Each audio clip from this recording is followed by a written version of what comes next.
Good morning, everyone. We're continuing here in KITZUR HILCHOS Shabbos.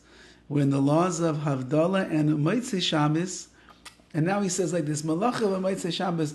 How about doing Malacha, doing the prohibited activities that you can't do on Shabbos? At what point are you allowed to begin that on Motzei Shabbos? Also, says Malacha Motzei Shabbos, you're not allowed to do any Malacha on Motzei Shabbos before Havdalah.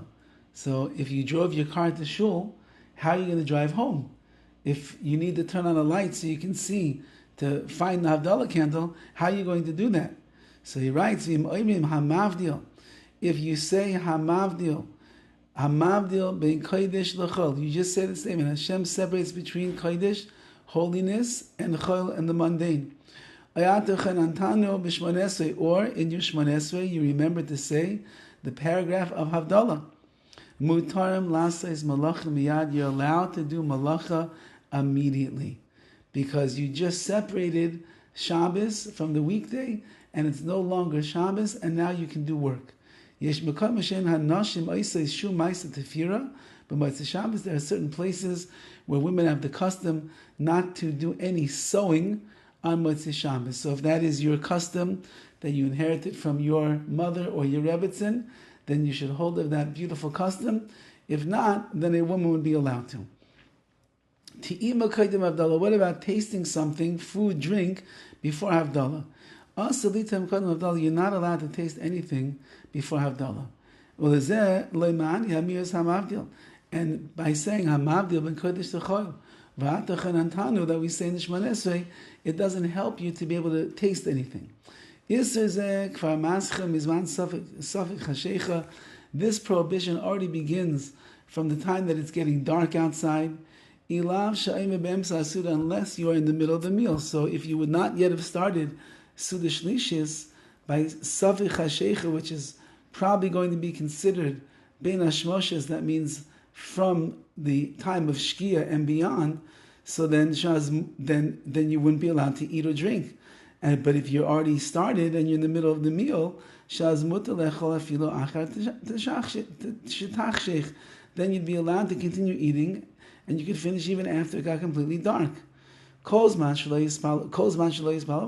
as you did not yet daven Mariv, your evening prayers.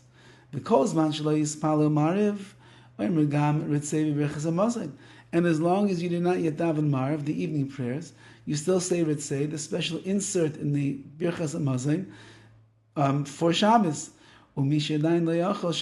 Someone who did not yet eat Shalosh Shudas, and you got stuck over here at this hour of questionable darkness. There are those that say you could still begin the Su'udah, as long as it's not yet nighttime. And that's really what we hold on to, that a person basically has about 9 minutes after Shkia to still wash and begin Suda Shlishis. But if you didn't wash during that time, so then a person would not be allowed to eat or drink anything. This is a halacha many people do not know. They think that they can drink and they can eat small things, candy, nuts, cake, and the like during this time period. You cannot. If you didn't wash, you wouldn't be allowed to eat. Sudas Motzei Shabbos. How about the meal on Motzei Shabbos? Because even though that we ate all the 3 meals for the kavod, the honor of Shabbos, there's also a meal that we have that's also honorable after Shabbos. Noegin Melava Malka b'Motzei Shabbos. It is customary to accompany the Malka, the Shabbos queen, on Motzei Shabbos al yedei achilas suda, through eating a meal. At least have some mazonis, some cookies and cake, or some pears or some fruits. V'yesh mizamrim zmiros. There are those who sing, u'madlikin gam neros, and they light candles as well. There's another reason why we have this seudah. There's a certain bone that we have in our body that is given its sustenance through the food that we eat on Motzei Shabbos. And it's through that bone, called the luz bone, that we are going to be revived and we're going to be brought back to life in Techiyas HaMesim, in the resurrection of the dead. And that's one of the reasons that we eat Melava Malka on Motzei Shabbos, is to give the strength and the sustenance and the longevity to that bone, the loose bone, so that when the Mashiach will come, we'll be Zeiche to Techias HaMesim.